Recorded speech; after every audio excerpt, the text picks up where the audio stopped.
রাধে রাধে বন্ধুরা, কি তোমরা হাসছো আমার বাঁধাকপি কাটা দেখে? হেসো না গো, সত্যিই আমি কিন্তু বাঁধাকপি কাটতে পারি না ছুরি দিয়ে বাঁধাকপি কেন, আমি কোনো কিছুই কাটতে পারি না।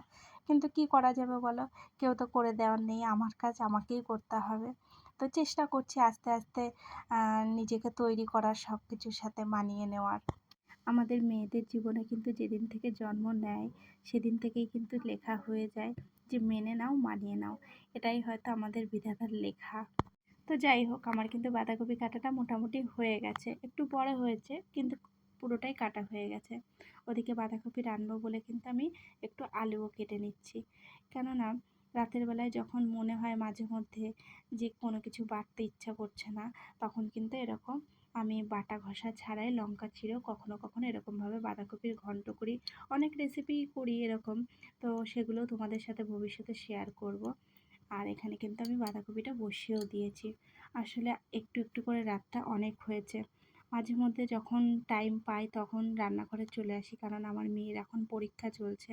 তো আমার মেয়ে মাঝে মধ্যে আসে আর আমার সাথে গল্প করে আর আমার কাজগুলো হাতে হাতে করে দেওয়ার চেষ্টা করে। তো আমি এখন আমার মেয়েকে বলেছি ফ্রিজের মধ্যে একটা এঁচোড় আছে, এঁচোড়টাকে নিয়ে আসতে।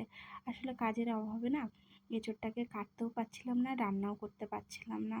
আমি এঁচোড় বলো, তারপরে মোচা, থোড়, যে জিনিসগুলো কাটতে একটু টাইম লাগে সেগুলো রাতের বেলায় কেটে রাখি। তাহলে সকালবেলায় আর অতটা ঝামেলা থাকে না, চটপট রান্না হয়ে যায়। আর এদিকে এঁচোড়টা কেটে রাখবো বলে তার জন্য একটা বাটিতে হলুদ ভেজানো জলও নিয়ে নিয়েছি। কারণ এঁচোড়টা পরের দিন যখন রাখবো তখন কিন্তু আর ওই কালো কালো ভাবটা থাকবে না। আর ওখানে আমি আমার মেয়েকে বলেছি একটু জলের বোতলে জল ভরতে। আর আমার মেয়ে দেখো আমাকে বলছে, মা দেখো আমি কত সুন্দর জল ভরে ফেলেছি।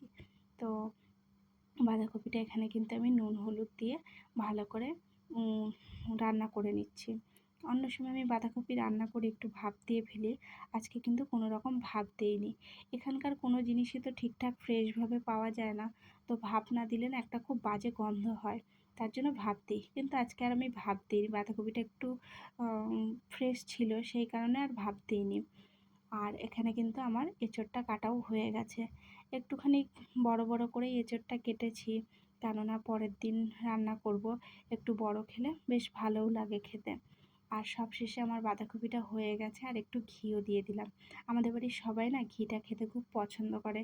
এখানে ঘিটা পাওয়া যায় না, কিন্তু যখন কেউ এখান থেকে বাড়িতে যায় তখন আমরা তাদের হাতে ঘিটা নিয়ে আসাই।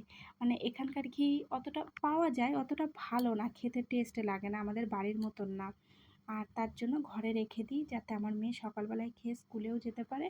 আর আমি একটু তরকারিতে ঘিটা দিতে বেশি ভালোবাসি, খেতে ভালো লাগে বলে, তাই একটু তরকারিতেও দিই। আর ওদিকে দেখো আমার রুটিগুলো কিন্তু বেলা হয়ে গেছে, আর রুটিগুলো এবার ভাজতেও চলে এসেছি। আসলে রুটিগুলো না আগের থেকে বেলে না রাখলে ভাজতে খুব অসুবিধা হয়, কারণ আমার যে গ্যাসটা আছে বসানো তার পাশে একটুও জায়গা নেই যে আমি ওখানে দাঁড়িয়ে দাঁড়িয়ে রুটিগুলো ভাজবো। তার জন্য আগের থেকে আমি বেলে রাখি। আর বাঁধাকপিটা তো কমপ্লিট হয়ে গেছে, আমি বাটির মধ্যে নামিয়েও নিয়েছি। আমার রুটিটাও ওখানে কমপ্লিট হয়ে গেছে। তো রাতের খাবারের জন্য সবই তৈরি হয়ে গেছে। যেদিন দুপুরে আমি বেশি করে রান্না করে রাখি সেদিন কিন্তু আমি রাতে রান্নার ঝামেলা রাখি না, শুধু রুটিটাই করি। আর যেদিন করি না সেদিন আমাকে রাতের বেলায় করতে হয়। আর ওদিকে কিন্তু তোমাদের দাদাভাইও চলে এসছে। তোমরা তো জানোই তোমাদের দাদাভাই সেই সকালে যায় আর রাতে বাড়িতে ফেরে ডিউটি থেকে। কখনো কখনো যদি লাঞ্চে টাইম পাই সেই দিনটা আসে, তাছাড়া বাদবাকি দিন কিন্তু আসে না। আর যখন আমি একা একা থাকি তখন কিন্তু বড্ড খারাপ লাগে। আর আজকে আসার সময় একটুখানি মাটন, একটুখানি চিংড়ি, একটু ক্যাপসিকাম আর একটুখানি আম আর লেবুও নিয়ে চলে এসেছে। সবশেষে আমরা কিন্তু খেতে বসে পড়েছি।